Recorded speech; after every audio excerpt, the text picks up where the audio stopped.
Simple budgeting for Pinoys in Canada. Hindi kailangan complicated.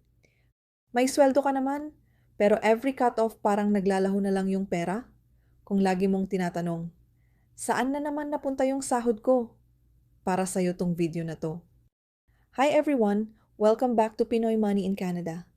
Ako si Nika, at dito nagsha-share ako ng simple, taglish money tips para sa mga Pinoy sa Canada. Lalo na sa mga pagod, busy, pero gusto talagang makapag-ipon.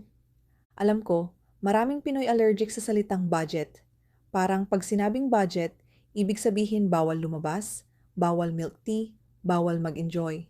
Pero ang totoo, ang budgeting ay hindi para pigilan kang gumastos, kundi para tulungan kang hindi maubusan. Kaya today, gagawa tayo ng sobrang simple na version na kaya mong gawin kahit galing ka sa 12-hour shift. Unang step, alamin mo muna yung totoong pumapasok sa bank account mo. Hindi yung hourly rate at hindi yung iniisip mong malaki naman sahod ko, kundi yung net pay mo after tax. Yan ang base ng lahat ng decisions mo. Halimbawa, kung $3,000 ang actual na pumapasok sa'yo every month, doon tayo magbabase. Kapag malinaw sa'yo yung number na yan, mas madali mo nang mahahati ang pera mo. Next step, hatiin natin yung pera mo sa 3 simpleng kahon lang. Hindi mo kailangan ng maraming categories kasi mas lalo ka lang mahihirapan. Una, needs. Ito yung mga hindi pwedeng hindi bayaran tulad ng rent, groceries, kuryente, internet, phone, insurance, at transportation. Pangalawa, wants. Ito yung mga bagay na nagpapasaya sa'yo tulad ng pagkain sa labas, kape, shopping, subscriptions, at travel. Hindi ito bawal, pero kailangan may limit. Pangatlo, savings and investments. Ito yung para sa future mo, tulad ng emergency fund at pag-invest.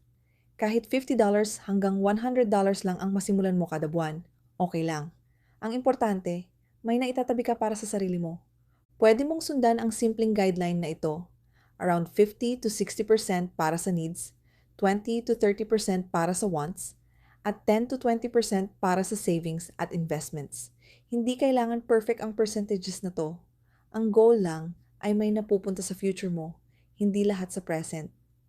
Isa sa pinaka-importanting gawin ay gawing automatic ang pag-iipon. Pagpasok ng sahod mo, mag-set ka ng automatic transfer papunta sa savings o investment account mo, kahit $50, $100, o $200 per cut-off. Kasi kung hihintayin mo pa na may matira bago ka mag-ipon, kadalasan wala talagang natitira. Kaya baliktarin mo, unahin mo muna ang sarili mong future bago ang ibang gastos. Parang automatic padala, pero this time, sa future mo na pupunta. Habang ginagawa mo ito, siguraduhin mo rin na bawat dollar may purpose. Hindi pwedeng bahala na kung saan mapunta ang pera.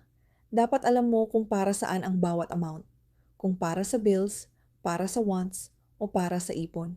Kapag walang assignment ang pera, mabilis itong mawala. Pero kapag may direction, mas madali kang magdesisyon kung alin ang priority at alin ang pwede mong i-delay. At pinaka-importante, huwag mong gawing komplikado ang budgeting. Hindi mo kailangan ng mamahaling app o super advanced system. Pwede na ang notes sa phone, simpleng spreadsheet, o kahit notebook na may 3 column. Needs, wants, at savings. Ang mahalaga ay aware ka sa daloy ng pera mo at may konting control ka. Hindi naman maliit ang kita natin dito sa Canada. Pero kung walang sistema, kahit gaano kalaki, mauubos at mauubos pa rin.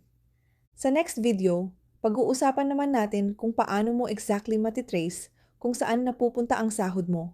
Yung tipong magugulat ka na lang na ang laki na pala ng napupunta sa food delivery, kape, o kung saan man. Kasi once makita mo iyon clearly, doon talaga nagsisimula ang pagbabago.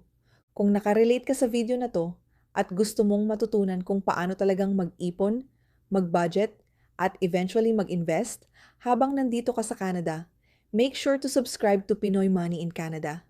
Walang pressure at walang judgment. Step by step nating aaralin kung paano mag-build ng mas maayos at mas secure na financial future bilang Pinoy dito.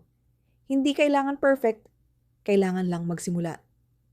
Disclaimer, ang content na ito ay for educational purposes only at hindi financial or tax advice.